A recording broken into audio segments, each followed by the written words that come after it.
Voilà, maintenant ici, l'enregistrement est maintenant lancé sur la partie relative à l'analyse sur le gold. Effectivement, la partie là sera republiée maintenant sur la page YouTube. OK. À ce niveau, je disais tantôt dans l'antépénultième vidéo que euh, Gold ne fait rien d'extraordinaire, rien de nouveau, vu qu'on est dans le même schéma. C'est le schéma de la continuation de tendance. Le même mouvement qu'il y a ici, lorsqu'il a fait le nouveau high, donc le nouvel ATH, soit au niveau de 2430 dollars, bah, il a corrigé et il est revenu faire la même chose ici. Et que le niveau, le premier niveau qu'on avait exploité, c'est ce que l'on appelle un breaker block. OK? Et le breaker block qui a été exploité, bah, c'est tout simplement celui-là, celui-ci. Voilà.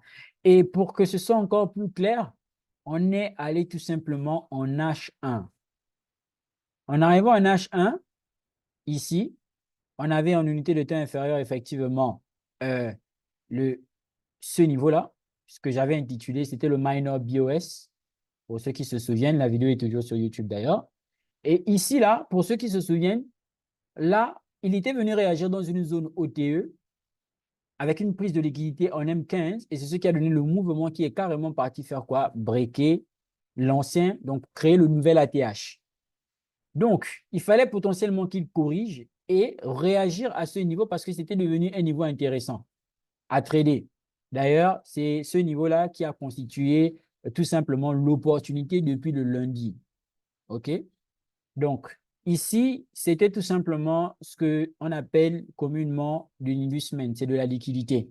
En l'occurrence, euh, c'est un niveau où on va potentiellement faire réagir le prix, OK, en fonction de la tendance, mais en laissant une liquidité temporaire qu'il faudra venir chercher. Pourquoi? Parce que de base, ce que l'on a eu en termes de liquidité interne, c'était cette liquidité-là qui s'apparenterait à tout simplement une trend liquidity. Parce que effectivement, les traders chartistes, ils verront quoi? Une résistance en haut ici, et en bas ici, ils y verront un support. Donc là, on a la résistance. OK? Ici, on avait la résistance. Et en bas, on avait le support. Et que techniquement, lorsque Gold casse ce niveau avec confirmation de bougie vendeuse, on avait la possibilité de prendre un short. Et je vous avais aussi expliqué qu'à l'intérieur là-bas, même selon la SMC, suite à cet échec-là, il y a tout simplement cette supply dans les unités de temps inférieures, soit M15, qui était bonne pour un short. Donc, on devait normalement vendre selon l'œil de la SMC avant celle du price action. OK. Maintenant, nous, notre opportunité se trouvait avec la réaction de ce niveau-là. On a vu quoi? On a vu que cette zone, dans une unité de temps plus basse, a fait réagir le prix. Alors, là encore, il y a effectivement certains qui me disaient que oui, Gold va monter. Non, non, il n'allait pas monter ici. Il a fait une réaction d'ouverture de marché, il a corrigé. Donc, lorsqu'il vient retoucher le breaker block, là maintenant, il réagit. Dans sa réaction, il était question pour nous de chercher des opportunités pour buy. Alors là, je vous disais que les opportunités pourraient varier d'un individu à un, enfin, les confirmations pourraient varier d'un individu à un autre. Généralement, dans la SMC, ce qu'on va prôner, c'est une démarche de prix en changement de structure. Alors, euh, pour ceux qui se souviennent, moi, je suis rentré depuis la confirmation en 1 minute. Mais j'avoue, ce n'était pas facile pour tout le monde. OK? Maintenant, lorsqu'on arrive en M5, on avait ce niveau-là qui pouvait constituer ce que les gens vont appeler un minor BOS, qui en fait, en réalité, c'est une liquidité externe qui est sweep. OK? En M5, bien sûr, nous sommes en M5. Ensuite, ici, lorsque le prix arrive à ce niveau, là, qu'est-ce qu'il fait? Il fait ce qu'on appelle un changement de caractère. Mais bien sûr, c'est mineur, ce n'est pas majeur, c'est mineur. À l'intérieur, on avait une dynamique ou encore une démarche de prix relative au BOS mineur. Alors, pourquoi généralement je fais sortir les BOS mineurs et les BOS majeurs? C'est à cause tout simplement de, de la démarche. J'aime bien avoir beaucoup de détails. j'aime bien refaire sortir les détails. Ça me permet de mieux prendre mes décisions. OK. Donc, c'est ce qu'on avait sur le gold. Ensuite, là, on avait quoi? On avait à l'intérieur une liquidité interne qui avait été prise. Et donc, vous avez remarqué que le mouvement haussier depuis le bas M1 qui est allé comme ça, a fait quoi? Il a fait une création de liquidité. Dans cette création de liquidité, on avait ça. En l'occurrence, ça peut s'apparenter à une base. Donc, cette base-là, c'est toute une liquidité qui était là. OK? Maintenant, là, qu'est-ce qu'il nous avait laissé? Il nous avait laissé un déséquilibre ici, à ce niveau précis. Déséquilibre de la fair value gap, de l'imbalance aussi, inefficiency en anglais. Et là, pourquoi effectivement c'est ici que j'ai choisi? Bah, déjà parce que, outre même euh, d'autres raisons, bah, il y a tout simplement le fait qu'à l'intérieur donc, de cette demande, en fait, ce qui constitue cette demande, c'est tout simplement une signature algorithmique. Si vous me demandez c'est quoi la signature algorithmique, je peux vous dire comme ça qu'il est informé vous. Mais je n'ai pas envie de vous dire ça parce que vous savez ça déjà. Donc, voilà. Donc, à ce niveau, cette zone, elle était très intéressante. Alors, certains ici, s'il n'y avait pas d'imbalance, devaient faire quoi? Ils devaient utiliser le retracement, le FIBO et consorts. OK? Euh, D'ailleurs, le fait souvent de marquer les minor BOS ou encore enfin, de la lower, repérer ces niveaux en lower time frame, ça nous permet tout simplement de bien identifier quoi? Les zones importantes à trader. Maintenant, autre chose, c'est que il faut savoir faire de la confluence. On ne se réveille pas le matin pour venir trader sur le marché. On se réveille le matin pour venir sur le marché, voir les opportunités, mais ce n'est pas par le hasard, OK? Il faut savoir quelles sont les données que vous allez exploiter. Et à l'intérieur vont s'apparenter certaines notions, les notions de session.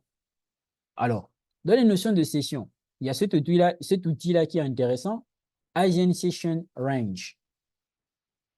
Le gold, à mon humble avis, peut se trader dans toutes les sessions, qu'il s'agisse, enfin, dans 3 sessions importantes. La session asiatique, la session de Londres et la session de New York. Maintenant, ce qu'il faut savoir, c'est que, en tout cas, à mon humble avis, hein, de mon expérience sur l'actif, la session la plus intéressante, c'est la session de New York. Pourquoi? Parce que c'est surtout l'or contre le dollar américain.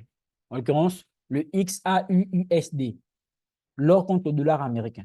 Donc, dans la session de New York, bon, ici au Sénégal, donc je prends l'heure du Sénégal parce que c'est là où je suis. Ici au Sénégal, on va généralement intervenir de façon importante lorsque les Américains vont rentrer à partir de 13h30 à 14h, de 13h30 à 15h30.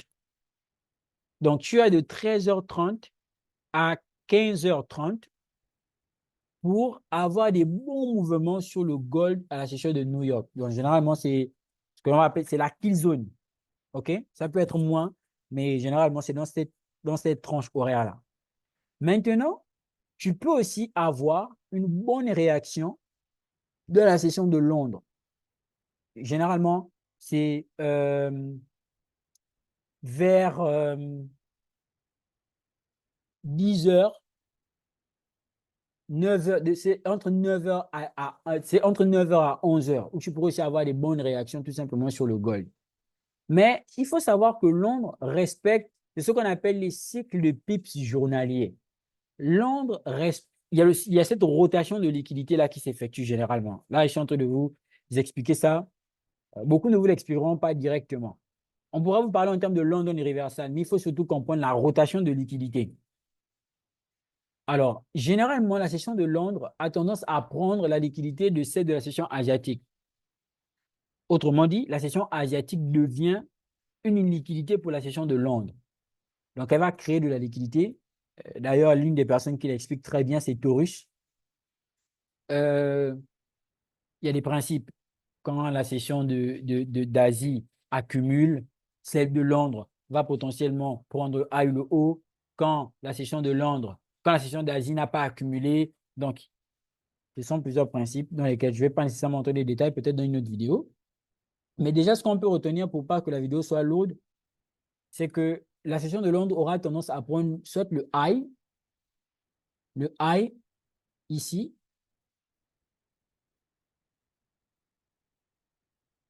ou encore le low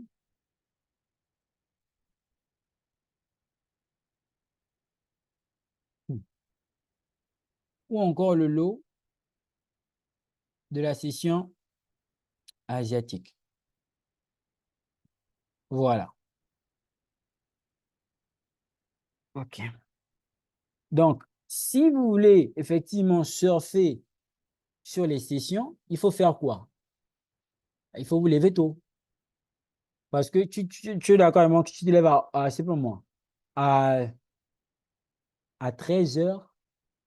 Oui, mais la configuration en elle-même, la charte se dessine le matin.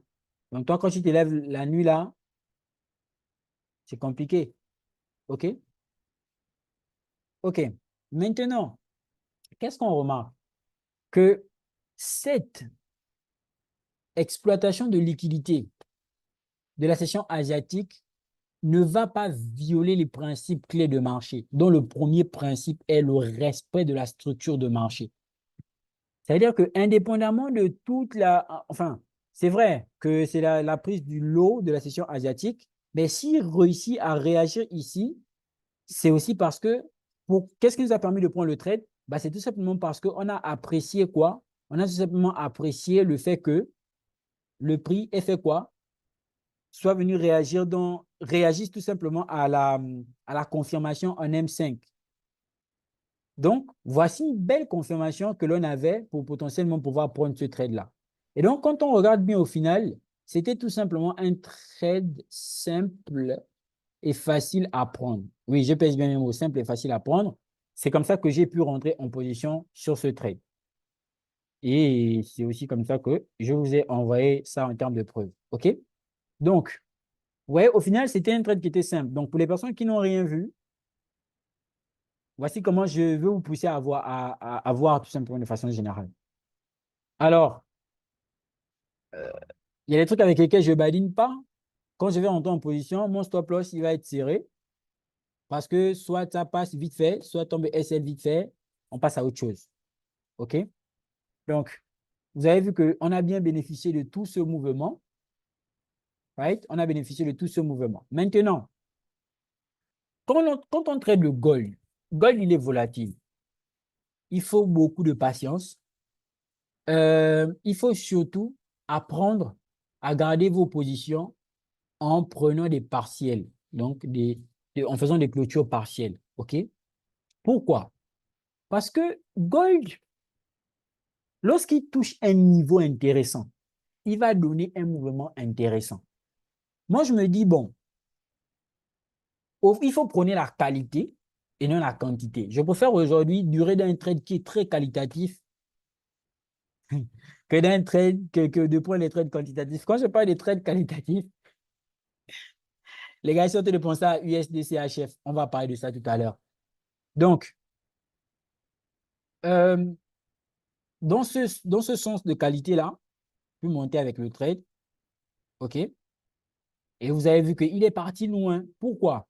Parce qu'il réagit dans cette zone-là. Donc, il part le plus loin que possible. Ça veut dire que là, cette prise de position ici, alors il y a certains qui ne vont pas utiliser les stop loss resserrés comme moi, hein, donc ils vont peut-être se placer là, il n'y a pas de souci. On n'a pas tous le même niveau de folie. Alors, ici, quand on remarque bien, admettons que vous ayez laissé votre position courir, OK? Donc, le trade évolue, il n'y a pas de souci. C'est le gold, il n'y a pas de souci pour le garder jusque, bon, il n'y a vraiment pas de souci. Vous aurez pu laisser votre trade couler comme ça en faisant des clôtures partielles. Pourquoi? Parce que, OK, là, c'est parce que c'est passé. Maintenant, imaginez-vous que il était monté comme ça et il se retournait vite fait ici, comme il s'est retourné là. Comme Gold donne son mouvement, si vous êtes sûr que votre analyse, elle est propre, vous avez toutes les conditions, vous êtes rentré avec une entrée de confirmation, appréciez le cours aussi longtemps que possible en attrapant vos sentiments. Appréciez le cours aussi longtemps que possible parce que quand il donne son mouvement, si c'est un mouvement haussier, vous allez bénéficier de ce mouvement haussier. Si c'est un mouvement baissier, enfin, ce que je veux dire, c'est que quand le mouvement est donné, c'est avec force. Et honnêtement, vous avez pu le remarquer, je ne suis pas beaucoup actif cette semaine. Pourquoi? Parce que j'ai compris que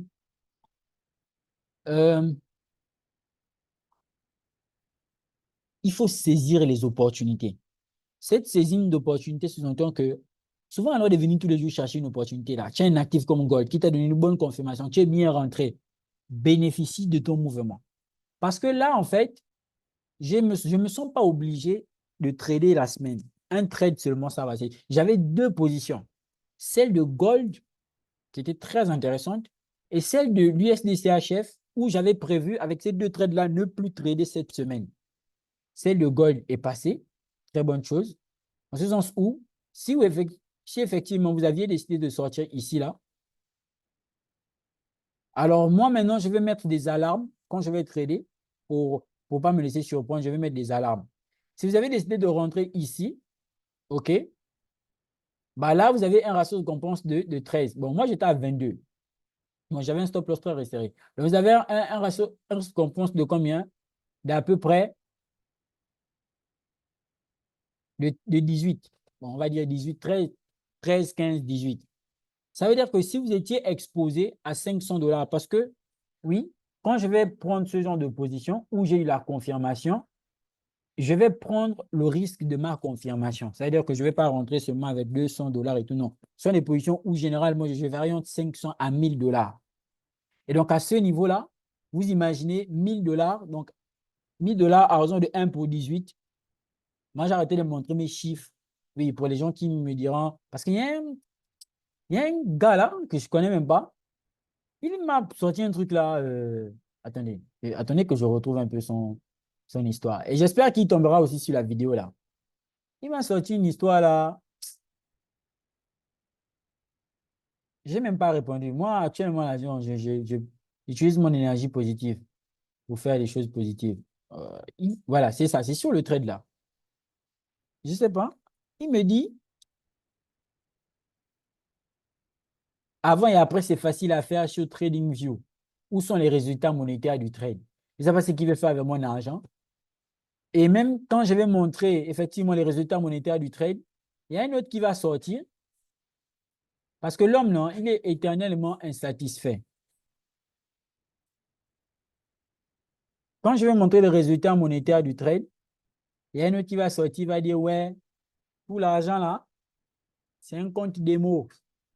Donc, moi, au final, je me suis rendu compte que quoi que tu fasses, il y a forcément un individu qui va sortir de nulle part pour venir te dire une chose de l'espace. En mode, ouais, ceci, cela, oh, oh, oh. Donc, franchement, euh, si les analyses ne peuvent pas éduquer certaines personnes, c'était sur l'une des vidéos, là, je ne me rappelle plus de la vidéo. Donc, voilà, il a dit quoi? Il a dit ça. Après, il a dit formation, formation, formation, c'est toujours la finalité. Vous n'avez pas honte de déformer les gens, vous ne les formez pas. Honnêtement, moi, avant, je répondais à ce genre de commentaires. Mais depuis un moment là, je me rends compte qu'il y a beaucoup de rageux sur Internet.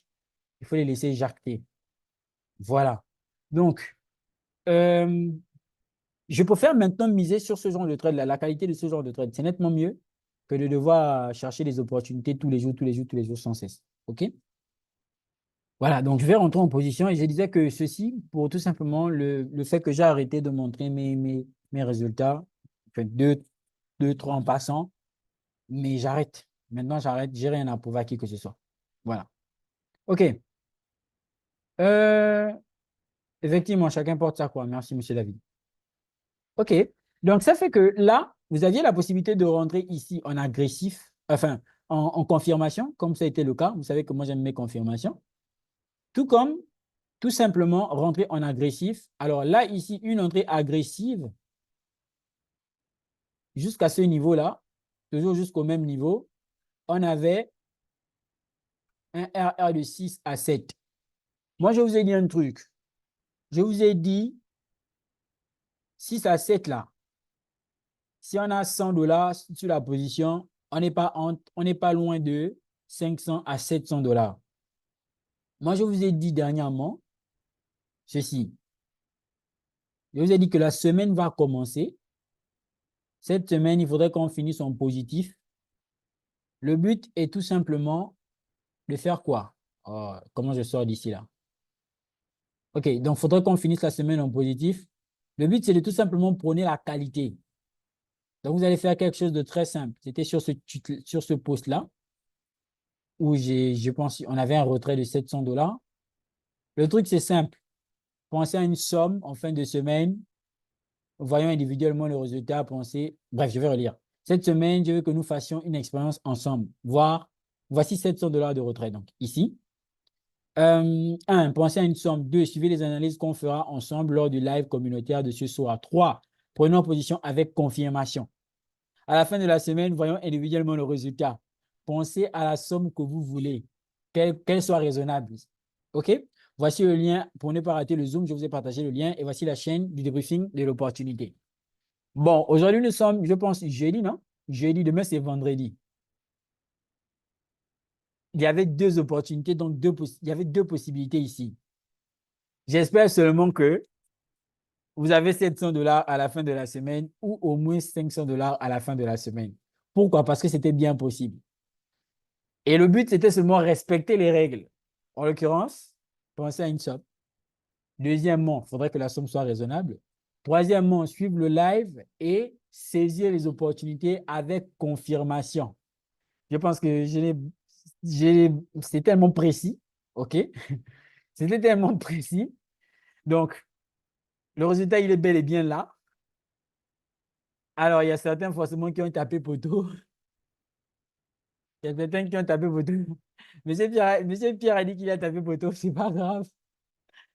C'est pas grave. Donc, moi, je suis fier. Je pense que ça a été le trade de la semaine. Hein? Ça a été le trade de la semaine. OK? Donc, voici sur le gold. Après qu'est-ce que vous remarquez? C'est comme je vous ai encore dit une fois de plus que c'était une réaction temporaire. Donc, le prix s'est retourné. OK. L'autre opportunité, c'était effectivement sur l'USD CHF.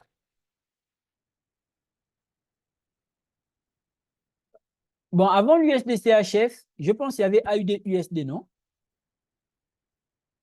Oui. Il y avait AUD USD avant USD CHF. Je me souviens bien.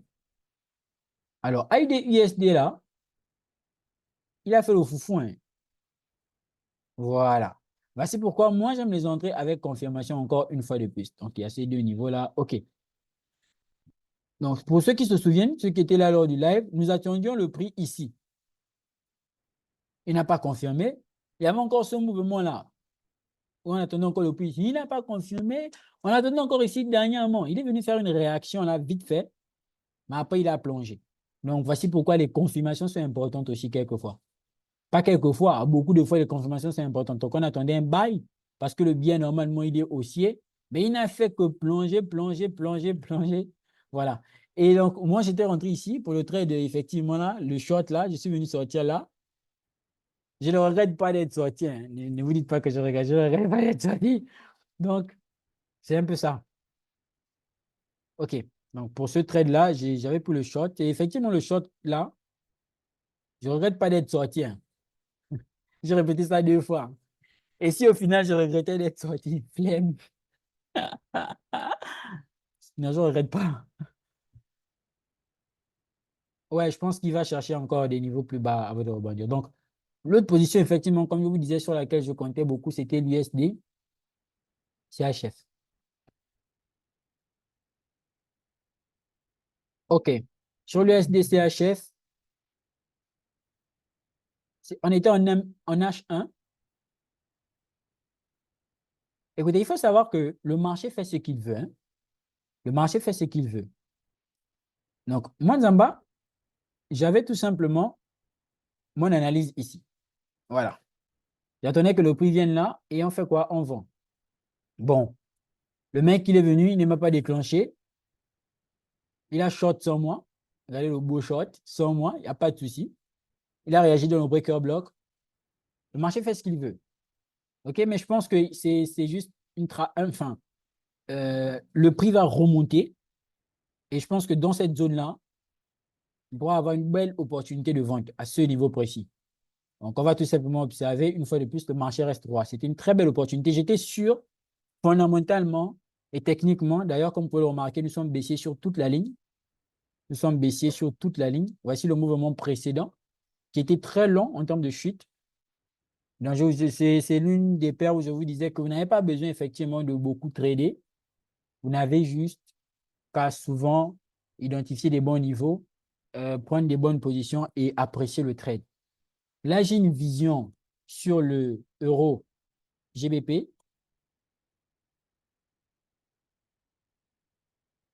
Voilà. J'ai une vision sur euro GBP. J'étais dans le buy, je suis sorti. Et je vais vous expliquer ça. À ce niveau, c'est la continuation toujours. Hein, nous sommes en tendance baissière. J'attends le prix ici pour pouvoir short. Mais le mouvement acheteur, il était très propre en M30. La confirmation était très propre en M30. Regardez. Et donc, les signatures algorithmiques, je les aime beaucoup.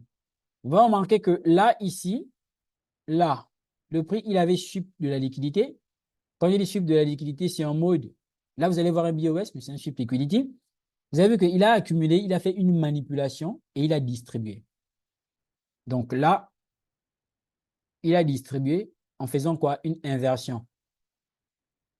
Bien évidemment, son lower time frame. Donc, je vais même mettre ça comme ça. Voilà. Ensuite, qu'est-ce qui se passe? Il a fait cette création de liquidité. Il a créé beaucoup de liquidité, comme vous pouvez le remarquer ici. Donc, là où il a short, là, quand vous arrivez en 4 heures, il a short ici, n'est-ce pas? Il a short ici. Effectivement, il a fait la même chose que l'USDCHF. Il a réagi dans ce qu'on appelle le breaker block. Il a réagi dans un breaker block. Il a les mêmes, c'est de la liquidité qui est restée là. Donc, il a fait une réaction court terme. Donc, du coup, à ce niveau, vous pouvez vous dire que ouais, il ne va plus revenir, mais effectivement, il est revenu. Donc, il est venu stop loss les gens qui ont short là. OK? Ensuite, on a 30 minutes.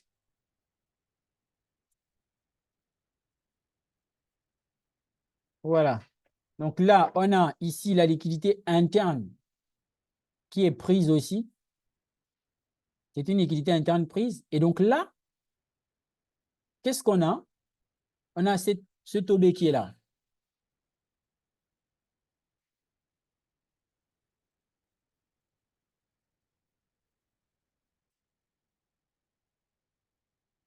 On a cette demand qui est là, qui fait aussi bien réagir le prix.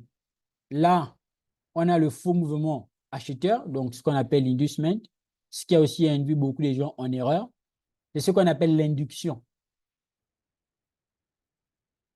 OK? Donc, on voit bien quoi? On voit bien que le prix. Alors, moi, quand le setup il est clean comme ça, hein, généralement, je peux faire une entrée agressive. Quand le setup il est clean comme ça, je peux aller en agressif. Parce que je sais qu'on se dirige ici. D'accord? Ça aussi, tout ça, c'est la fractalité du marché. Comprendre le mouvement, les retracements et consorts. OK? Donc là, on avait un bon RR quand même, jusqu'ici, jusque dans cette zone-là. J'attends maintenant le prix là-bas pour pouvoir quoi? Pour pouvoir vendre. Maintenant, en ce qui concerne cette vente-là, bah, il faut savoir que il faut faire très attention. Pourquoi? Parce qu'en fait, c'est vrai, il y a une sorte de confluence, nanana, mais regardez, il y a plusieurs niveaux de liquidité. Déjà, là, il y a une liquidité. Ici, il y a de la liquidité. Ces mèches-là, c'est les mèches de liquidité, d'où le fait que le stop loss soit là. Et déjà que j'aime pas faire ça. Maintenant, ici aussi, il y a un bon niveau de liquidité. On a aussi, est-ce que quelqu'un peut me dire ce que c'est en termes de liquidité? Personne? Qui est? Les equal highs. Merci beaucoup, Madame Nina. Ce sont les equal ice. Même chose ici. Donc, le prix peut potentiellement qui foire cette zone, venir là. Donc, généralement, si vous voulez faire une agression, entrée agressive, il faut potentiellement… Déjà, le mouvement, c'est H4. Mais regardez, on a une confirmation en unité de temps inférieure, c'est en H1. On a une confirmation en H1 pour exploiter ces niveaux-là. C'est ça le mouvement de confirmation, ce type liquidity-là et ce changement interne de caractère baissier pour potentiellement pouvoir vendre. Donc là, maintenant, c'est la détermination de la zone. Généralement, on pourra chercher des zones mineures.